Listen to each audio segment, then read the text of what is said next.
You may hear a lot of YouTube channels and even some news outlets that are saying the world only has 25 days worth of diesel left, or that we're going to run out of diesel in 25 days. I want to address that here and tell you why that's just not true. But first, I want to give you some information that I have. And this information comes from the Energy Information Administration, which is part of the U.S. government. And this information can be found on their website. That's www.eia.gov.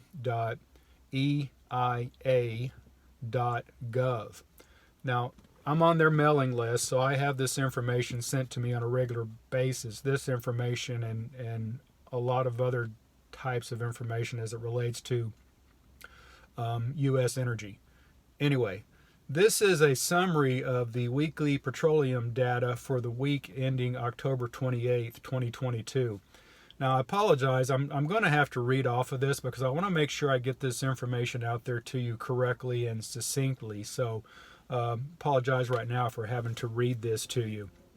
U.S. crude oil inventory inputs. Now, what that means is the throughput barrel, or the amount of barrel that's introduced into the processing units at the refineries.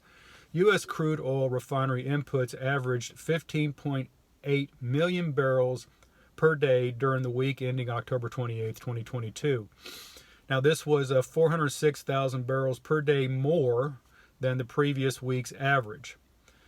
Goes on to say refineries operated at 90.6% of their operable capacity last week. So basically all the U.S. refineries are operating at about 91% capacity, which is good.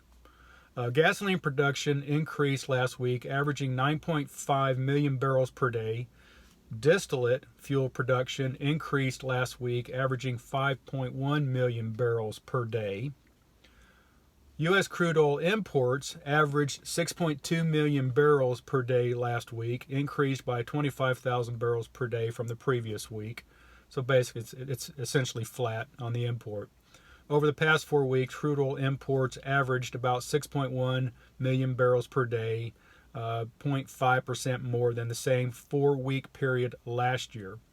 Total gasoline imports, including both finished gasoline and gasoline blending components, last week averaged 286,000 barrels per day, and distillate fuel imports averaged 121,000 barrels per day.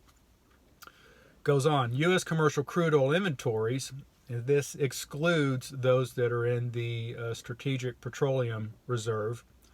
The crude oil inventories decreased by 3.1 million barrels from the previous week at 436.8 million barrels. U.S. crude oil inventories are about 3% below the 5-year average for this time of the year. Total gasoline inventories decreased by 1.3 million barrels from last week and are about 6% below the 5-year average for this time of year. Finished gasoline inventories increased, but blending component inventories decreased last week. Of course, if you don't know what that is, that's a type of reformates and different blending that they do to make the gasoline. Gasoline doesn't come off the unit ready to go. It takes blending for it, if you don't know that. Distillate fuel inventories increased by 0.4 million barrels last week and are about 19% below the 5-year average for this time of year. Then it goes on, talks about the propane and propylene inventories. They increased by about 1.2 million barrels from last week and are about 4% above the average for this time of year. Total commercial petroleum inventories decreased by 0.7 million barrels last week. Now here's where it's getting good. Total products supplied over the last 4-week period averaged 20.3 million barrels a day. Now that's down about 0.5% from the same period last year. Over the past 4 weeks, motor gasoline products supplied averaged 8.6 million barrels a day. That's down about 8.2% from the same period last year. Distillate fuel products supplied averaged 4.1 million barrels a day over the past 4 weeks. Now that's up about 5.1% from the same period last year. And then also jet fuel product supplied was up 0.7% compared with the same 4-week period last year. Jet fuel is also a distillate, just as is kerosene. Those are all distillate. Diesel, kerosene, jet fuel, etc. Those are all distillates. What I find interesting in this is that you see and you hear people saying that we're going to run out of diesel fuel in 25 days.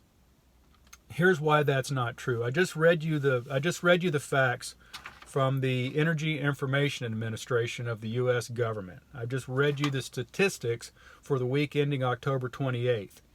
Now, I'm not saying that it's not critical, that we're not in a crisis. Yeah, sure. We need to be paying attention to this, just like we need to be paying attention to our food supply, the supply chain of our durable goods, of our pharmacies, all of that. It is all worthy of paying attention to. But when you hear them say that we're going to run out of diesel fuel in 25 days, that is if every refinery in the world shut down today. In 25 days, all the distillate inventory in the world would be gone.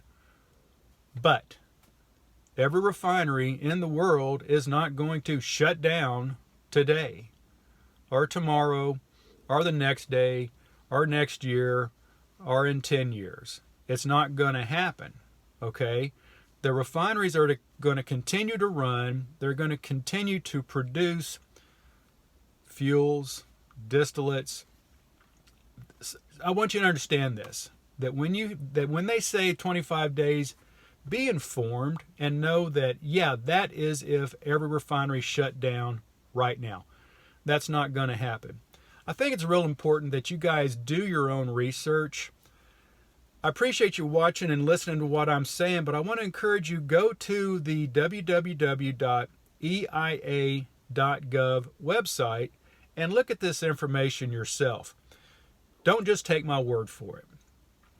Don't take the word of the talking head on TV or the YouTuber that's trying to sensationalize with a catchy thumbnail that, we're running out of diesel fuel, 25 days. It's not true. Guys, appreciate you watching. You have a blessed day.